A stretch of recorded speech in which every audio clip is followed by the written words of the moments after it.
På en øde landevej mellem Skive og Viborg, blandt egetræer og tomme marker, ligger en grund på 50 tønder land. Uberørt som paradis på jord. Et sted, som kan rumme Gud og hver mand. Det er her, vi møder Per. Han bor på den lille gård sammen med sin kæreste, 4 katte og 3 hunde af racen Mastiff Bulldog, som lystrer navnene Sun, Supreme og Spirit. Alle i bur. Til dagligt er han maskinmester lidt uden for Viborg, og i hans fritid elsker han at hakke sten. Og når ja, så er han altså sendt af Gud. Hvis jeg vender blikket op til Gud, så er jeg forbindet det med det samme inden en brøkdel af en sekund. Jo. Og så får jeg svar også. Et par gange om ugen bruger Per sine evner til at helbrede de syge. Og i dag vil han hjælpe Birgit af med nogle af hendes smerter. Kan du mærke, det rykker lidt i dine ben?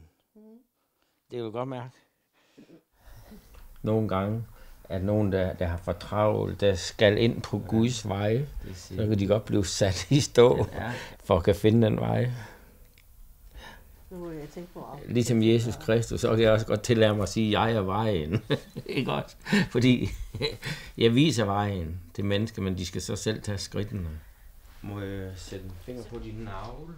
Der har sjakker. Du kan bare lige gøre uden på tøjet. Kan du finde navlen? Altså det med smerter og alle de her små ting, Birgit har, det er ikke min mission. Missionen, den er at sætte mennesker ind på Guds veje, så de kan finde Gud.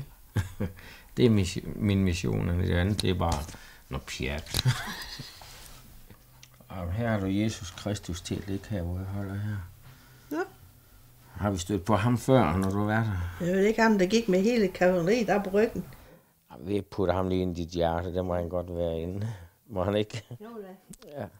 Hvis hun ikke tror på, at Gud eksisterer, så kan jeg ikke hjælpe hende.